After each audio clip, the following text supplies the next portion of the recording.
"I think I need to go to hospital," he said. I was so surprised that I laughed.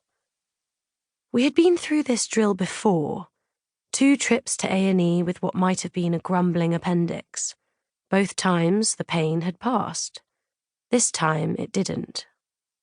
I dropped Bert off with neighbours and promised to be back in a couple of hours, but soon I was texting them to ask if they wouldn't mind him staying over.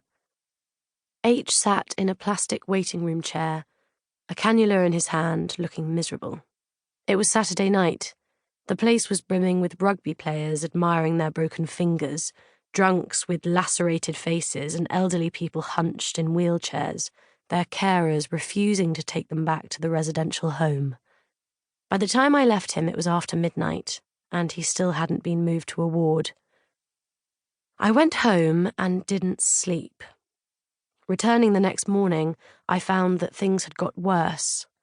H was vague and hot with fever.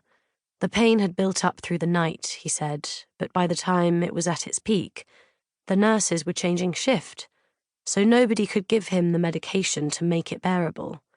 Then his appendix burst. He felt it happening. He screamed out in agony, only to be scolded by the ward sister for being rude and making a fuss. The man in the next bed had to get up to advocate on his behalf. He was calling through the curtains to us now, saying, "Terrible state they left him in, poor fella." There was still no sign of an operation. H was afraid. After that, I was afraid too. It seemed to me that something dangerous and terrible had happened while I had deserted my post. And it was still happening. The nurses and doctors appeared to be drifting around as if they were in no hurry at all, as if a man should lie back and allow his internal organs to rupture without a whimper. I felt, suddenly and furiously, that I could lose him. He clearly needed someone at his bedside to defend him, so that's what I did. I planted myself there, ignoring visiting hours, and when the pain got unbearable, I trailed behind the ward sister until she helped him. I'm usually too embarrassed to order my own takeaway, but this was different. It was me versus them, my husband's suffering versus their rigid schedule. I was not going to be beaten. I left that evening at 9 o'clock and called every hour until he was safely in theatre. I didn't care that I was being a nuisance. Then I lay awake until he was out again and I'd heard that he was comfortable. Then I couldn't sleep anyway. At moments like this, sleep feels like falling.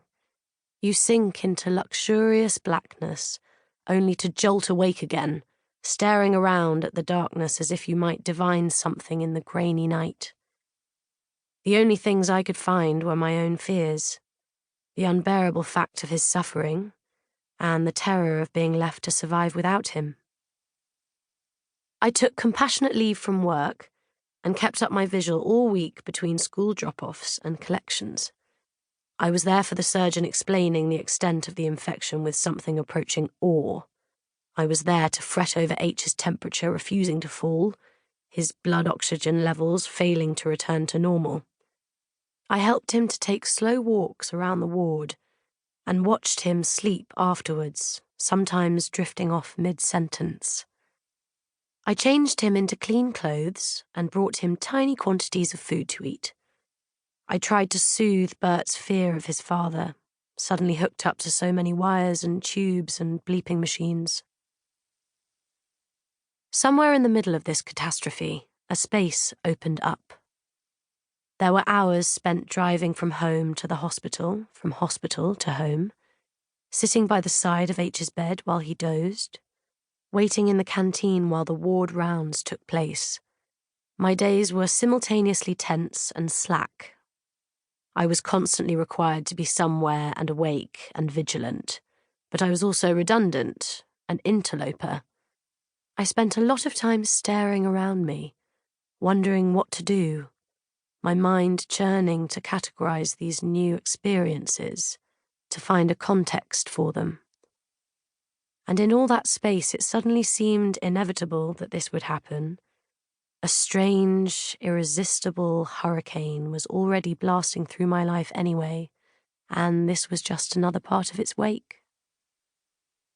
Only a week ago, I had given notice on